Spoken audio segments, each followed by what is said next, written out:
नमस्कार दर्शकों, आज हम सुनेंगे धर्मराज जी और एक भक्त के धैर्य की परीक्षा की कहानी। एक गांव में रतन नाम का एक व्यक्ति अपने परिवार के साथ रहता था। उसके परिवार में उसकी पत्नी रमा और उसका बेटा सचिन रहते थे। रतनलाल धर्मराज जी का परम भक्त था। वह स्वभाव से काफी सीधा साधा व ईमानदार था। रतनलाल की गांव में मिठाई की एक दुकान थी। वह घर पर मिठाई बनाता और दुकान जाने से पहले धर्मराज जी को मिठाई का भोग लगाता। उसके बाद ही उस मिठाई को दुकान पर ले जाकर बेचता था। रतनलाल की मिठाई पूरे गांव में मशहूर थी। उसकी बनाई मिठाई हाथों हाथ बिक जाती थी। वह अपने ग्राहकों से भी अच्छा व्यवहार करता। कभी किसी के पास पैसे कम होते तो भी उसे पूरे मिठाई दे देता। शाम को भी वह धर्मराज जी के मंदिर के नाम पर दान करता। उसके बाद ही घर जाता था। इसी प्रकार कई वर्ष बीत गए। रतनलाल दिन रात धर्मराज जी का नाम लेकर मिठाई बेच रहा था। धीरे धीरे वह बुढ़ा हो गया।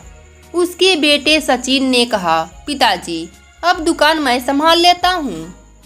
रतनलाल ने उसे सब समझा दिया। सचिन ने दुकान पर जाना शुरू कर दिया। रतनलाल ने उसे मिठाई बनाना सिखा दिया। वह सुबह मिठाई का भोग धर्मराज जी को लगाता, फिर दुकान पर जाकर मिठाई बेचता। सचिन भी धर्मराज जी की पूजा करता था। कभी कभी रतनलाल भी दुकान पर चला जाता था। दोनों बाप बेटे मिलकर दुकान चलाने लगे। एक दिन उनके दुकान पर एक साधु बाबा आए और रतनलाल से कहने लगे कि मुझे बहुत भूख लगी है, आप कुछ खाने को दे सकते हैं क्या? पर मेरे पास पैसे नहीं हैं। रतनलाल ने उन्हें बैठाया और खाने के लिए मिठाई दी। साधु बाबा ने मिठाई खा ली, पर उनकी भूख नहीं मिटी। रतनलाल ने और मिठाई दी, पर साधु बाबा की भूख शांत नहीं हो रही थी। रतनलाल ने धीरे धीरे सारी मिठाई साधु बाबा को खिला दी। सचिन ने अपने पिता को रोका, पर रतनलाल ने कहा, मेरे दुकान से कोई भूखा नहीं जा सकता। सारी मिठाई खत्म होने पर साधु बाबा ने कहा, बच्चा, लगता है तुम्हारे यहाँ से भूखा ही जाना पड़ेगा। तब रतनलाल ने आग्रह किया, बाबा, आप मेरे घर चलिए, वहाँ भोजन और मिठाई भी बना दूंगा। बाबा, आप मुझे सेवा का एक मौका दीजिए। साधु बाबा उसके साथ उसके घर चले गए। रतनलाल ने भोजन के साथ ताजा मिठाई बनाई। उसने सबसे पहले एक थाली में धर्मराज जी को भोग लगाया, फिर दूसरी थाली में भोजन परोसकर साधु बाबा के सामने रखा।